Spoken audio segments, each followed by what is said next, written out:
Bem-vindo ao lado oculto da história. Aqui os segredos esquecidos ganham voz, os silêncios do passado ecoam e as verdades enterradas ressurgem. Se você sente que há algo errado com o mundo, algo que nunca te contaram, então você está no lugar certo. Inscreva-se agora no canal e ative o sino de notificações para não perder nenhum capítulo sombrio das histórias que os livros preferem esconder. E se este conteúdo te impactou, te intrigou ou simplesmente te prendeu até aqui, considere apoiar nosso trabalho. Aponte a câmera do celular para o QR Code na tela e doe qualquer valor via Pix. Sua contribuição nos ajuda a continuar trazendo à luz o que muitos preferem. Manter nas sombras, agora, respire fundo e prepare-se para mais uma descida ao desconhecido. O último silêncio, a vida sombria e a morte de Pio XII, o nascimento de uma lenda religiosa Roma, 2 de março de 1876. Enquanto o mundo girava em sua habitual rotina de impérios e igrejas, nasceu Eugênio Maria Giuseppe Giovanni Pacelli, um nome que à primeira vista parecia apenas mais uma criança romana em meio às centenas de famílias nobres da cidade eterna. Mas os Pacelli não eram uma família qualquer. Eram profundamente enraizados nas estruturas administrativas do Vaticano. Eugênio cresceu rodeado por crucifixos, ritos e silêncios. Não os silêncios da paz, mas os da reverência, do medo, do mistério. Desde pequeno, o jovem Eugênio era reservado. Seus olhos pareciam ver além da superfície das coisas, como se compreendessem os códigos ocultos que governavam tanto o mundo dos homens quanto o de Deus. Em sua juventude, estudou direito canônico, filosofia e teologia, tornando-se padre em 1899. A partir daí, sua ascensão foi meteórica. Ele não era apenas um homem de fé. Era um estrategista, um diplomata, um calculista silencioso. O guardião das sombras Pacelli rapidamente se destacou no corpo diplomático do Vaticano. Foi enviado à Alemanha, onde observou com olhos atentos o surgimento do nacionalismo, o colapso moral da Primeira Guerra Mundial e o nascimento dos horrores que ainda estavam por vir. Ele aprendeu ali a linguagem do poder, discreta, meticulosa, disfarçada. Ao retornar a Roma, tornou-se secretário de Estado do Vaticano e, em 1933, assinou a famosa e infame Concordata com o Reich, um pacto entre o Vaticano e o governo nazista que garantiu certos privilégios à Igreja Católica, em troca de silêncio. O preço seria cobrado em sangue nos anos seguintes. A coroa de espinhos, em 2 de março de 1939, Eugênio Pacelli foi eleito Papa e assumiu o nome de Pio XII. A Segunda Guerra Mundial estava prestes a explodir. O mundo precisava de liderança, de moral, de justiça. Mas o novo Papa manteve-se distante, preferiu a neutralidade, ou como muitos dizem, a covardia. Enquanto os campos de concentração engoliam milhões de vidas, o Papa permaneceu atrás dos muros do Vaticano, redigindo encíclicas ambíguas, conduzindo missas solenes e rezando, sempre rezando. Seus defensores dizem que ele ajudou os judeus em segredo, abrindo conventos e protegendo os perseguidos.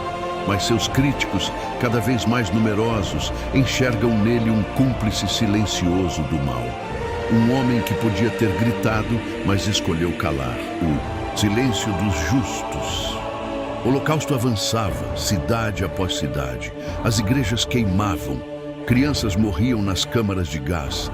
E o Papa, o representante de Deus na terra, permaneceu imóvel, como uma estátua de mármore. Nenhuma excomunhão pública de Hitler, nenhuma condenação explícita ao nazismo, nenhuma lágrima visível.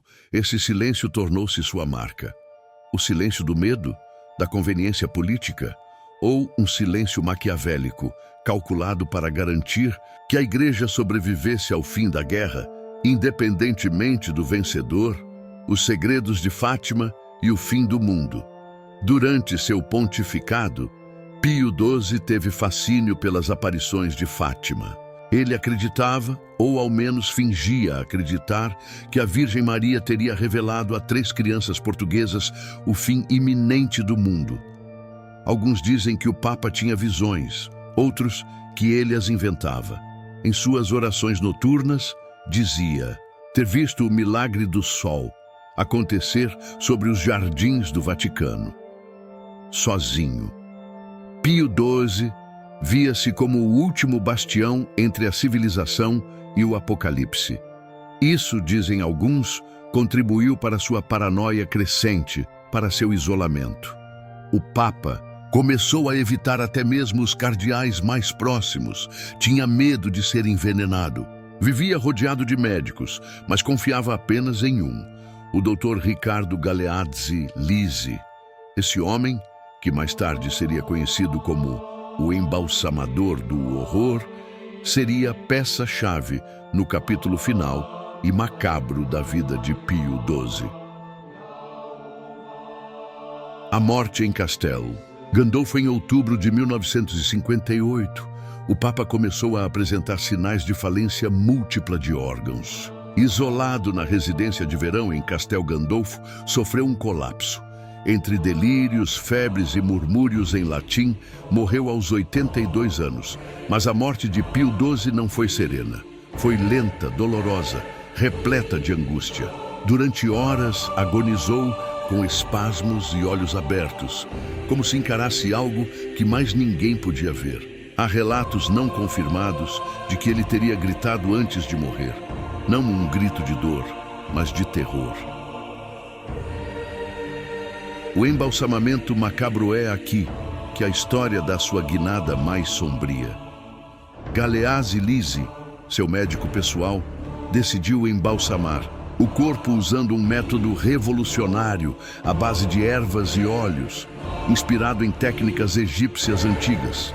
Mas o Vaticano recusou o método tradicional de embalsamamento com formaldeído, pois queriam preservar a pureza do corpo. Tanto a decomposição do Santo Padre logo após o embalsamamento, o corpo começou a se deteriorar de forma alarmante. O calor romano fazia ferver os fluidos internos do cadáver. O odor tornou-se insuportável. Durante a exibição pública, o rosto do Papa começou a escurecer. O nariz afundou. A pele rompeu. Houve relatos de sons vindo do caixão, estalos, bolhas, gases. Durante a segunda noite de velório, um dos guardas suíços desmaiou com o cheiro. Jornalistas descreveram o corpo como horrivelmente desfigurado. Um monsenhor em pânico teria dito: ele está se desfazendo diante de nossos olhos. É como uma punição divina. O corpo que explodiu, versão expandida. O embalsamamento improvisado realizado por Riccardo Galeazzi Lisi foi, em termos objetivos, um desastre. A mistura de bálsamos, óleos e panos aromáticos usados como substituto do método tradicional com formaldeído falhou miseravelmente. A técnica secreta, inspirada nos antigos egípcios e executada com ervas, mel e vinagre, prometia preservar o corpo de forma natural, como se o Papa estivesse apenas adormecido. Mas o que se seguiu foi um espetáculo digno de um filme de horror. Logo nas primeiras horas, o calor do outono romano, combinado com a decomposição natural do corpo, começou a gerar gases internos. A pele do Papa ficou arroxeada e manchas escuras se espalharam por seu rosto e mãos. Um dos repórteres presentes durante o velório escreveu que o rosto do pontífice escureceu tanto que parecia carbonizado, mas o momento mais grotesco viria em seguida. Durante o translado do corpo de Castel Gandolfo até o Vaticano, o cadáver estava exposto ao público por longas horas, em caixão aberto. E foi nessa jornada que os gases acumulados pela decomposição acelerada provocaram o rompimento da cavidade abdominal do Papa. Um som abafado, semelhante a um estouro, ecoou pela câmara mortuária. o cheiro que se espalhou foi descrito como indescritível, fétido, azedo, pestilento. Cardeais próximos ao corpo se afastaram instintivamente. Alguns membros da guarda suíça tiveram náuseas. Um dos religiosos presentes desmaiou. As roupas litúrgicas foram manchadas por fluidos corporais que escaparam pela boca e pelas vestes, e tiveram que ser trocadas às pressas antes da exposição seguinte. O Papa havia literalmente explodido dentro de seu próprio caixão. O episódio foi descrito por jornais da época, entre eles o The New York Times, L'Osservatore Romano e Le Monde, como uma tragédia sanitária. Fotos do velório foram censuradas. Algumas desapareceram misteriosamente dos arquivos da Santa Sé. Como tentativa de conter o escândalo, o Vaticano ordenou o fechamento definitivo do caixão. As exibições públicas foram suspensas e todos os envolvidos no transporte do corpo receberam ordens para jamais comentar o que viram. Galeazzi Lisi, pressionado, escreveu uma carta tentando se justificar, mas foi sumariamente expulso do Vaticano e proibido de praticar medicina. Foi o primeiro e único médico a ser banido do Estado Vaticano por má conduta durante um ritual fúnebre papal. Mais tarde, descobriu-se que Galeazzi havia tentado vender fotos do corpo em decomposição para jornais franceses. O escândalo foi abafado, mas deixou cicatrizes profundas na imagem do papado. O funeral do apodrecido Vaticano tentou abafar o escândalo. Fecharam rapidamente o caixão e proibiram novas exibições. Mas era tarde demais. As histórias vazaram. O Papa havia apodrecido em tempo real, diante do mundo. E agora era enterrado às pressas, sob uma aura de repulsa, medo e vergonha. Durante a cerimônia final, um odor nauseante ainda pairava no ar. Muitos cardeais mantinham lenços no rosto. Foi o funeral mais desconfortável da história moderna. Na igreja, o médico banido e os arquivos ocultos Galeazzi Lisi foi expulso do Vaticano, sua carreira arruinada. Até hoje, ele é lembrado como o médico que fez o Papa explodir. Tentou se defender publicamente, mas a Santa Sé o silenciou. Documentos sobre o embalsamamento foram arquivados por décadas. Só recentemente estudiosos tiveram acesso parcial, revelando que o corpo estava em estado tão avançado de decomposição que precisaram limpar o caixão antes de lacrá-lo novamente. O legado do silêncio. Após sua morte, o legado de Pio XII permaneceu dividido. Para uns, um santo, para outros, um cúmplice do mal. Seu processo de canonização é, até hoje, motivo de debate. Seu silêncio ecoa como um vácuo moral, um buraco negro na história da Igreja. Seu corpo deteriorado é, para muitos, um símbolo físico do que ele representou. Decadência espiritual coberta por rituais de ouro. Teorias da conspiração e maldições. Alguns acreditam que Pio XII foi envenenado. Outros que foi punido por Deus com a degradação de seu corpo. Há teorias de que documentos secretos que ele guardava sobre o terceiro segredo de Fátima foram destruídos após sua morte. Alguns ocultistas afirmam que o Papa carregava uma maldição, que sabia de eventos apocalípticos e decidiu escondê-los, que sua explosão pós-morte foi um aviso, um sinal. Um eco sombrio no século XXI. Hoje, os fantasmas de Pio XII ainda assombram o Vaticano. Seus aposentos em Castel Gandolfo permanecem fechados. Alguns funcionários relatam sons inexplicáveis, estalos, sussurros em latim. Seu túmulo, sob a Basílica de São Pedro, recebe poucos visitantes. Muitos evitam passar por ele. Há quem diga que seu corpo ainda exala um odor, mesmo lacrado. Mas é claro, tudo isso são apenas rumores, ou seriam avisos. O último silêncio. E assim termina a história de Pio XII, um homem de fé. um homem de silêncio, um homem cujo corpo explodiu em protesto contra a hipocrisia da santidade imposta.